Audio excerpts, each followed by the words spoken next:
ਸਨਮਾਨਯੋਗ ਗੁਰੂ ਸਾਧ ਸੰਗਤ ਜੀਓ, ਫਤਿਹ ਪ੍ਰਵਾਨ ਕਰਨੀ। ਵਾਹਿਗੁਰੂ ਜੀ ਕਾ ਖਾਲਸਾ, ਵਾਹਿਗੁਰੂ ਜੀ ਕੀ ਫਤਿਹ। ਸਾਹਿਬ ਸ੍ਰੀ ਗੁਰੂ ਨਾਨਕ ਦੇਵ ਜੀ ਮਹਾਰਾਜ ਦੀ ਇੱਕ ਪੰਕਤੀ ਤੋਂ ਵਿਚਾਰ ਆਰੰਭ ਕਰਾਂ। ਰੁਪੇ ਕਾਮੇ ਦੋਸਤੀ, ਭੁੱਖੇ ਸਾਦੇ ਗੰਢ। ਸਾਹਿਬਾਂ ਦਾ ਫਰਮਾਨ ਹੈ, ਭੁੱਖ ਦਾ ਤੇ ਸਵਾਦ ਦਾ ਆਪਸ ਵਿੱਚ ਮੇਲ ਹੈ। ਜਿੱਥੇ ਭੁੱਖ ਨਹੀਂ ਉੱਥੇ ਸਵਾਦ ਨਹੀਂ।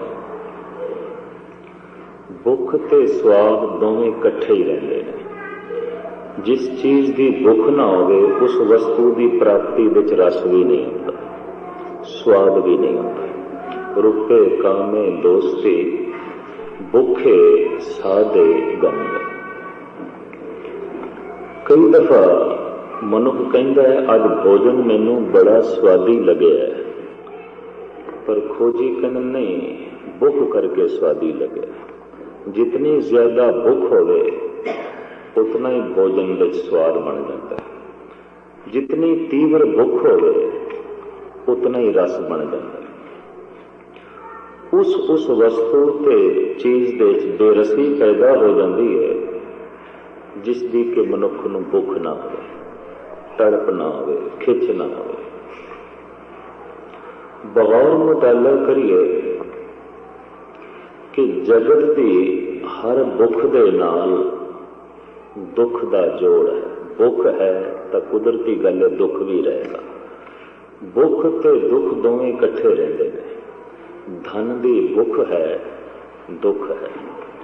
ਔਲਾਦ ਦੀ ਭੁੱਖ ਹੈ, ਦੁੱਖ ਹੈ। ਇੱਜ਼ਤ ਮਾਣ ਮਰਿਆਦਾ ਦੀ ਭੁੱਖ ਹੈ, ਦੁੱਖ ਹੈ। ਭੋਜਨ ਦੀ ਭੁੱਖ ਹੈ, ਦੁੱਖ ਹੈ।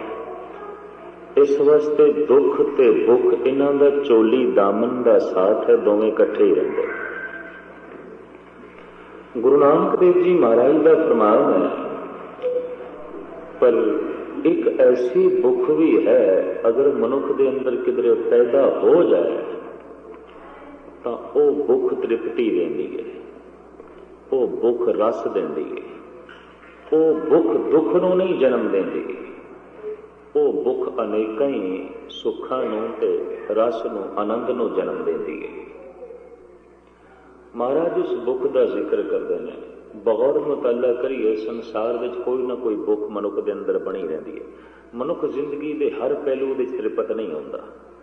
ਕਿਸੇ ਨੂੰ ਔਲਾਦ ਦੀ ਭੁੱਖ ਹੈ, ਕਿਸੇ ਨੂੰ ਧਨ ਦੀ ਭੁੱਖ ਹੈ, ਕਿਸੇ ਨੂੰ ਇੱਜ਼ਤ ਮਾਣ ਮਰਿਆਦਾ ਦੀ ਭੁੱਖ ਹੈ, ਕਿਸੇ ਨੂੰ ਰੋਜ਼ਗਾਰ ਦੀ ਭੁੱਖ ਹੈ, ਕਿਸੇ ਨੂੰ ਵਿਚਾਰਾਂ ਦੀ, ਗਿਆਨ ਦੀ ਭੁੱਖ ਹੈ।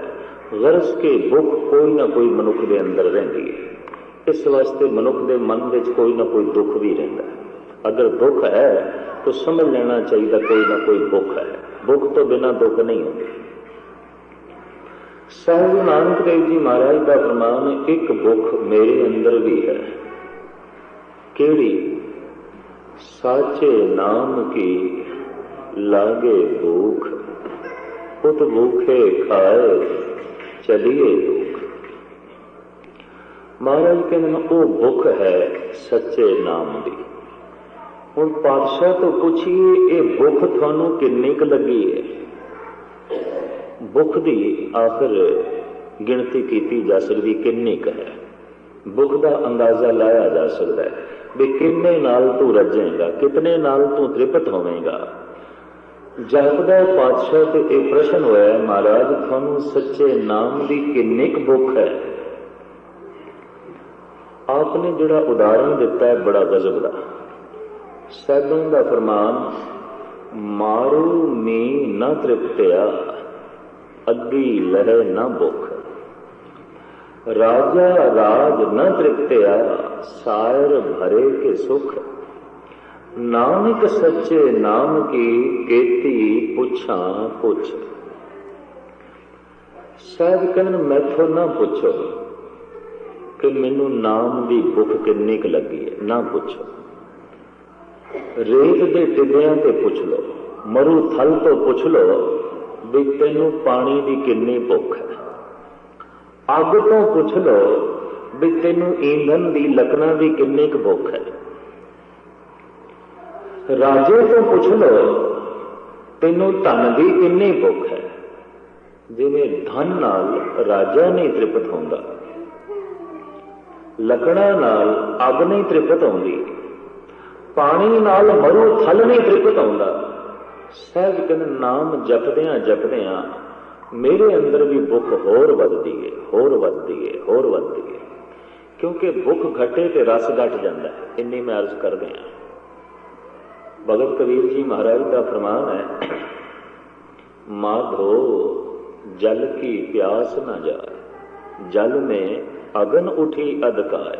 हे माधो, जिहड़ा तेरा नाम जल है, इहदी प्यास तो मिटदी ही नहीं। जे प्यास मिट जाए तो पीना किसने, जे भुख मिट जाए तो खाना किसने। एक एक भोजन की बुरकी जो अंदर जाती है तो उहदे नाल भुख घटनी शुरू होती है, तो ज्यों ज्यों भुख घटती है त्यों त्यों स्वाद घटता है। कभी बगौर मुताला करना। भोजन की पहली बुरकी दे जो स्वाद है वो अखीरली बुरकी विच नहीं है, क्योंकि सहजे सहजे भुख घटनी शुरू हो गई है। जो भुख घटती है त्यों रस घटता है। भजन बारे ये गल नहीं है।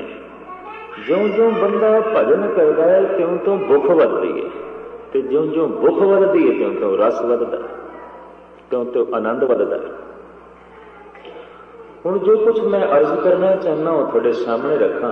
जिस बंदे नूं भोजन की भुख ना लगे, रोटी की, वैदिक ग्रंथ कहते हैं ये बीमार होगा, रोगी है। क्योंकि रोगी बंदे नूं भुख नहीं लगती। जिन्हों भुख ना लगे ये बीमारी की अलामत है, ये बीमारी की पहचान है। भुख ही नहीं लगती।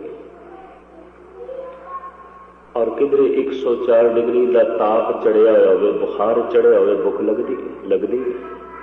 तो जे भोजन किधरे अगों भी रख दो, खांदा ही नहीं, कहता मैनूं चंगे नहीं लगते, मैनूं स्वाद नहीं आता। शरीर नूं ताप चढ़िया हो, बुखार चढ़िया हो, तो फिर भोजन की भुख नहीं लगती। तो जे मन नूं विकारां दा ताप चढ़िया हो, भजन की भुख नहीं लगती। इथों ये अंदाजा लगाना, अगर बाणी दी अंदर भुख नहीं, नितनेम दी भुख नहीं, कीर्तन कथा सुनन दी भुख नहीं, नाम जपण दी भुख नहीं, तो समझ लेना चाहिए बंदा अंदरों बीमार है, रोगी है। बस ये पहचान है। अगों परोसिया हुआ थाल रख दईए भोजन का, तो वह खाए ना, आख मैनूं भुख लगती नहीं, बीमार है। बीमार बंदे नूं भोजन की भुख नहीं लगती, बीमार बंदे नूं भजन की भुख नहीं लगती। सियाणे कहंदे ने ऐसे बीमार बंदे संसार विच बहुत घट ने जिन्हां नूं भोजन की भुख ना लगे, पर ऐसे बीमार बंदे संसार विच बहुत ज्यादा ने जिन्हां नूं भजन की भुख नहीं लगती। मानसिक तौर पर जगत बड़ा रोगी है। महाराज तो इत्थे तक कहने जो जो दिसे सो सो रोगी, रोग रहत मेरा सतगुर जोगी। पातशाह कहने मैं तो जिथे तक देखना रोगी लोग सब रोगी ने। लोभ है, आशा है, तृष्णा है, वासना है, अहंकार है, ये मन के रोग ने। हुण शरीर दीयां अनेकां बीमारियां ने, एक बीमारी तो है नहीं। ताप कई तरह के ने, बे इनू मलेरिया का ताप है, इनू टाइफाइड हो गया, इनू नमूनीआ हो गया, इनू सरसाम हो गया, इनू तपे डिक हो गया। बीमारियां गणदे जाओ को मुकदियां ने। शरीर एक है, बीमारियां अणगिणत ने। मन के रोग भी बेशुमार ने, गिणे नहीं जाते, अनेकां ही रोग ने। जिथे तन के अनेकां रोग ने, उत्थे मन के भी अनेकां रोग ने। फिर मैं अर्ज कर दिया, तंदुरुस्ती तो सिर्फ एक है, बीमारियां अनेक हैं। तंदुरुस्ती एक है, तंदुरुस्ती कई किस्मां दी नहीं आती। एक बंदे नूं आखिए भी तैनूं कोई ताप तो नहीं, वो कहंदा नहीं। बई तंदुरुस्त है, वो कहंदा हाँ मैं तंदुरुस्त हाँ। तो असीं उसदे कोले थोड़ी पुछदे तू किहो जिहां दा तंदुरुस्त है, तेरे कोल किहड़ी जिहां तंदुरुस्ती है। तंदुरुस्ती सिर्फ एक है, बीमारियां बहुत सारियां ने। और इन्नी में अर्ज करते हैं अवगुण बहुत सारे ने, बहुत सारे ने, गुण सिर्फ एक ही है। एक अवगुण अनेका ने, नहीं गिने जा सकते, ते गुण सिर्फ एक ही है। मनुख नूं भजन करन दी जाच आ जाए, नाम जपण दी जाच आ जाए, इस एक गुण दे नाल बाकी सारे गुण अपने आप आ जाते हैं। जिवें तंदुरुस्ती होवे तो बंदा सारे काम अपने आप कर लेंदा, बीमार है तो नहीं कर सकता। एक गुण आ जाए बाकी गुण अपने आप आ जाते हैं। तो जे एक गुण नहीं तो समझ लेना चाहिए फिर एक बीमारी नहीं, अनेक ही बीमारियां हैं। अंदर हंकार है, मनुख रोगी है। अंदर लोभ है, बंदा रोगी है। अंदर वासना है, बंदा रोगी है। हुण मैं ऐसा देखना कि विज्ञान ने, साइंस ने बड़ी तरक्की कर दी है।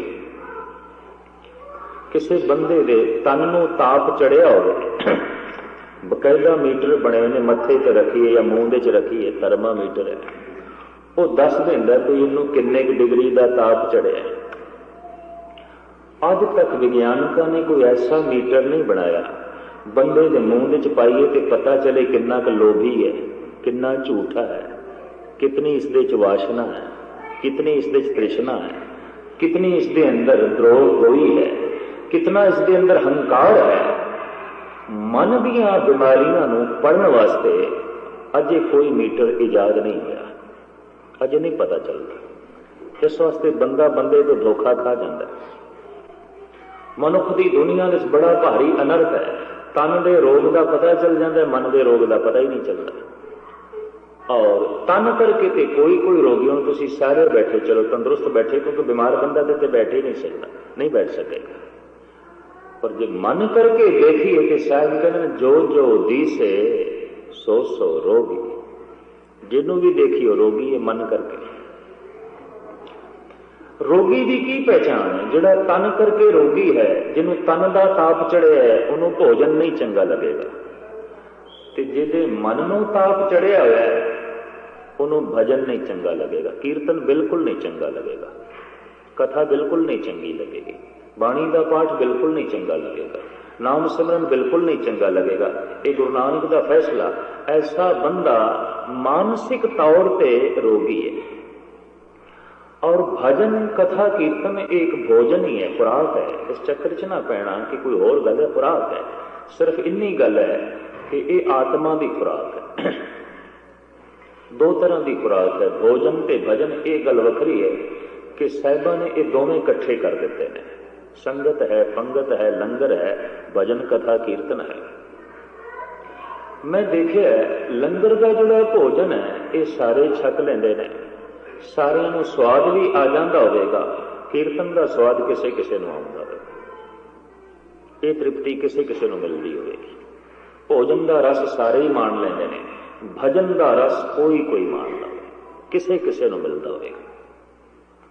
साहिब गुरु अर्जन देव जी महाराज का जोड़ा वाक है मुदावनी का, मुदावनी के अखरी अर्थ ने बुझारत, भी कहना कुछ होर ते उहदे च गल कुछ होर होवे, इहनूं कहंदे ने बुझारत। और ये मुदावनियां गुरु ग्रंथ साहिब दे च दो ने, एक गुरु अमरदास जी दी, एक गुरु अर्जन देव जी दी। सोरठ राग दे अंदर है ये मुदावनी विचों क्यों कढ़िए भाई सदा रखिए उर्धार, गुरु अमरदास जी महाराज की पंक्ति। तो एक शब्द साहिब गुरु अर्जन देव जी महाराज का मुदावनी, उहदे च आप दा फरमान है, थाल विच तिन वस्तु पईओ सत संतोख विचारो। थाल थाली जिहदे च कुछ परोस के रखी दा भोजन ही है। महाराज बहुत बड़ा ज्ञान करा रहे हैं कि जीवन एक थाल है और ये थाल के रूप में परिपूर्ण परमात्मा ने सानू दिता है। ये तीन पदार्थ ने। गुरु ग्रंथ साहिब जी महाराज एक थाल ने, ये तीन पदार्थ ने। सतगुरां ने ये पदार्थ साडे अगों रखे ने। थाल विच तीन वस्तु पईओ सत संतोख विचार। किहड़े तीन पदार्थ ने? इहदे च विचार है सत दी, संतोख दी। दो विचारां ते ਇਹ अमृत नाम ठाकर का पयो जिसका सबस आधार। तीसरी विचार का दी अमृतमई नाम दी। तीन विचारां ने गुरु ग्रंथ साहिब विच, होर कोई चौथी गल नहीं है। सत दी विचार, संतोख दी विचार और नाम दी विचार, ये तीन विचारां। इस तो इलावा होर कुछ नहीं। सत दी विचार, सत दा मतलब उच्चा इखलाक, परोपकारी विरती, परोपकारी हो जाना, दानी सुभाव दा हो जाना। सत संतोख ज्ञान जिथे आवे ना, सत संतोख कट्ठे आ जान, उत्थे सत दा अर्थ परमात्मा नहीं बनता, सत दा अर्थ सच नहीं बनता, सत दा अर्थ बन जाता परोपकार। ते जिथे सत कल्ला होवे उहदे नाल संतोख ना होवे, उत्थे गुरबाणी ग्रैमर के मुताबिक सत दे अर्थ बनते हैं परमात्मा, अकाल पुरख, ईश्वर। पर जिस सत दे नाल संतोख जुड़े हुआ है तो गुरबाणी व्याकरण के मुताबिक उसके अर्थ बन जाएंगे उस सत दे दान, परोपकारी विरती, महान हो जाना, उच्चे इखलाक का मालिक हो जाना। तो थाल विच तीन वस्तु पईओ सत संतोख विचारो। महाराज कहते हैं इस थाल दे तीन पदार्थ ने, सत दी विचार, उच्चा इखलाक, परोपकारी विरती। क्योंकि तीन गल्लां नूं दृढ़ाया सी गुरु नानक ने, नाम दान इशनान दृढ़ाया। गुरु नानक देव जी महाराज जिथे भी गए तीन गल्लां दी दृढ़ता कराई, नाम जपना, इशनान करना ते दान करना। मैनूं कुछ सज्जण इधर यूरोप दे घूमदे आ, भरमण करदे आ मिले, वो कहण लगे क्योंकि हिंदुस्तान विच गर्मी बहुत पैंदी है, बहुत पैंदी है, इस वास्ते बाबे ने इशनान ते जोर बहुत दिता है, साडे देशां विच इशनान की कोई लोड़ नहीं, बड़ी ठंड है, बड़ी ठंड है, इंज कहण लगे। क्योंकि भारत विच गर्मी बड़ी है, हिंदुस्तान विच गर्मी बड़ी है, इस वास्ते बाबे ने अमृत वेले इशनान देते बड़ा जोर दे दिता है। जब इतनी ठंड है तो हुण बिना इशनान तो भी नाम जपया जा सकता है। मैं इतनी अर्ज करते हाँ कि भारत विच 12 महीने गर्मी नहीं आती, भारत विच ठंड भी रज के पैंदी है, वो मां विच ठंड भी रज के पैंदी है, 4 महीने बड़ी गूढ़ी ठंड पैंदी है। तो बाबे ने यह नहीं आख्या भी गर्मियों च इशनान करना, जो ठंड पए उदों ना करना। हिंदुस्तान दे एक महीने दे हिंदू जगत दे इशनान का बड़ा महत्व है, वो है माघ का महीना। तो माघ दे बड़ी ठंड पैंदी है, बहुत ठंड पैंदी है। हुण माघ के महीने विच इशनान की महानता क्यों रख दी हिंदू ऋषियों ने? वो इस वास्ते कि ठंड करके किधरे बंदा आलसी ना हो जाए, इशनान लाजमी करे। इशनान नाल एक सफुरती मिलती है, एक ताजगी मिलती है, ते नाम जपण वास्ते मन राजी हो जाता, उंज राजी नहीं होता। बगौर कभी मुताला करके वेखना, सुस्ती बनी रहेगी, अंदरों मन इनकारी होएगा। इस वास्ते इशनान की बड़ी गल है, कर इशनान सिमर प्रभ अपना, मन तन भय अरोगा। जिथे शरीरक इशनान एक पासे हो जाए, क्षमा करनी, उथे नाम का रस भी एक पासे हो जाता है। इशनान का नाम रस नाल बड़ा गहरा संबंध है। अगर इशनान नाम रस वास्ते किया जाए, बहुत वड्डी गल है, बहुत वड्डी गल है। तो खैर मुख्तसर में अर्ज करा, थाल विच तीन वस्तु पईओ सत संतोख विचारो। इस थाल विच तीन पदार्थ ने, सत दी विचार, संतोख दी विचार ते नाम दी विचार। सत उच्चा इखलाक, परोपकारी विरती। संतोख, लोभ ते संतोख दे दो लफ्जी व्याख्या इतनी है, जो कुछ है जैसा है ठीक है, ये संतोखी की विरती है। जो कुछ है जैसा है, जैसा संसार है, जैसा परिवार है, जैसी प्रारब्ध है, ठीक है। ते लोभी का मतलब है जो कुछ है जैसा है कबूल ही नहीं, प्रवान नहीं। एक बड़ी सुंदर इतिहासिक गाथा है। सिकंदर जब उसने पूरा संकल्प किया कि मैं समुची दुनिया फतेह करनी है, समुची दुनिया। बड़ा लंबा चौड़ा लाओ लश्कर लै गए, ये चल पिया दुनिया फतेह करने वास्ते। बड़े मुल्क इसने फतेह किए, छोटे छोटे रस्ते विच कई रजवाड़े इसने जित ले। आखिर पहुंचया हिंदुस्तान की सरहद ते, दरियाए सिंध नूं अबूर करन लग पिया, जिसका पुराना नाम अटक भी सी। दरियाए सिंध के किनारे ते एक बड़ा ही मस्त सन्यासी लेटिया होया सी रेत विच और नगन नंगा।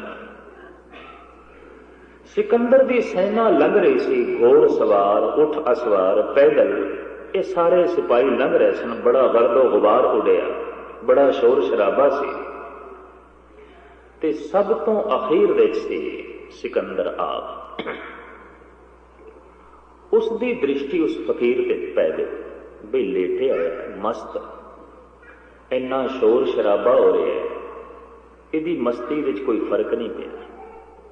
वो घोड़े तो थले उतरिया, उस सन्यासी दे कोल गया ते उस सन्यासी जो वेखदा है ते सुभावक पुछदा है, सिकंदर किथे चले? हैरान होया सिकंदर, बई ये मेरा नाम जानदा। सिकंदर कहंदा मैं हिंदुस्तान फतेह करने चले हैं। ते सन्यासी कहने लगा, सिकंदर जे तू हिंदुस्तान फतेह कर लिया फिर की करेगा? फिर की करेगा? जिन्ने चिर तक सवाल का सही जवाब ना मिले, सवाल अपनी थां ते रहिंदा है, और जो सही जवाब मिल जाए सवाल का अंत हो जाता है। तो सिकंदर हैरानगी विच दोबारा कहता है, जब मैं हिंदुस्तान फतेह कर लवांगा फिर मैं होर मुल्क फतेह करांगा। उस सन्यासी कहने लगा, फिर की करेगा? जे तू ओ मुल्क भी फतेह कर लिया फिर की करेगा? सवाल अपनी थां ते खड़ा। दूर दृष्ट सिकंदर सोच रहा है कि गल वधदी जाएगी, वधदी जाएगी। फिर कहता है, महात्मा जी तो मैं हाथ दे उत्ते हाथ धर के थोड़ी बैठना, मैं फिर होर मुल्क फतेह करांगा। तो उस सन्यासी कहने लगा, चलो तू होर मुल्क भी फतेह कर लवे फिर की करेगा? अद की चिड़ के औखा होकर सिकंदर कहने लगा, फिर मैं सारी दुनिया फतेह करांगा, एक चप्पा जमीन भी रहन नहीं देंगा जिसके उत्ते मेरा कब्जा ना हो, मैं सारी दुनिया फतेह करांगा। अगों भी पूरन पुरख सी, चुप करने वाला किथे सी, उन्हें आख्या, सिकंदर जे तू सारी दुनिया फतेह कर लई फिर की करेगा? फिर की करेगा? सिकंदर कहने लगा, फकीर साईं फिर मैं आराम करांगा, विश्राम करांगा। तो उस सन्यासी कहने लगा, जे तू आराम करना है तो आ इत्थे लेट जा, मैं आराम करदा पिया, मैं आराम दे चा। तू 100 स्यापे करके आराम करेगा तो आप आराम दे चा, आप आराम पे करते, आप विश्राम पे करते। तू सारी भज दौड़ आराम वास्ते है तो फिर मैं आराम दे चा। कभी गौर मुताला करना, मनुख की सारी भज दौड़ आराम वास्ते है तो आराम कभी उसनूं नसीब नहीं होता। आराम उदों ही मिलता है जदों इहनूं चिता दे उत्ते रख दिता जाता, उस तो पहले तो आराम है कोई। बेआरामी, भटकना, बेआरामी ता जिंदगी बनी रहती है, आखिरी दम तक बनी रहती है। इतिहास गवाह है, सिकंदर नूं आराम नहीं मिले। हिंदुस्तान नूं फतेह करके जो वापस जान लगा ना यूनान, रस्ते च ही मर गया सी, दम तोड़ गया सी, घर नहीं पहुंच सके, ठिकाने ते नहीं पहुंच सके। सारी भटकन आराम वास्ते ते आराम बंदे नूं नसीब नहीं होता। दरअसल संतोखी बंदा कंडियां दी सेज दे उत्ते भी आराम नाल है, पर लोभी बंदा फुल्लां दी सेज ते भी तड़पदा ही रहेगा, परेशान रहेगा। जैसे जैसे संसार विच लोभ वधिया है वैसे वैसे परेशानी भी वध गई है, बेचैनी वध गई है, बेआरामी वध गई है। बंदे नूं आराम किथे, नींद खो गई है। हुण ते बहुते लोग नींद दीयां गोलियां खांदन ते किधरे नींद पैंदी, नींद ही कोई नहीं। नींद का मतलब विश्राम, आराम, नींद खो गई। ते जिथे नींद खो जाए उत्थे समाधि किथे? समाधि जिहड़ी है ना, ये परम नींद है, परम विश्राम है। जिथे शरीर का ही विश्राम कोई नहीं, मन का विश्राम कित्थे? शरीर का जिहड़ा विश्राम है उन्हों नींद कहते हैं, मन का जिहड़ा विश्राम है उन्हों समाधि कहते हैं। ते जिथे नींद खो जाए उत्थे समाधि कित्थे? समाधि ते सुपना बन गई है। कहते हैं किसी वक्त अज तो हज़ारां साल पिछे जाइए, हिंदुस्तान दे कहते हैं 100 दे 90 बंदे समाधि विच रहिंदे सन। 100 दे 90 बंदे समाधि च। समाधि आम गल सी। इधरों राम कहते सन, इधर जुड़ जाते सन, इधर शिव कहते सन, इधर जुड़ जाते सन। पुराने गुरु के सिख भी ऐसे सन, इधरों वाहिगुरु कहते सन, रस नाल डुब जाते सन, आनंद नाल मगन हो जाते सन। समाधि आम गल सी, ते अज ते नींद भी सुपना होंदी जा रही है।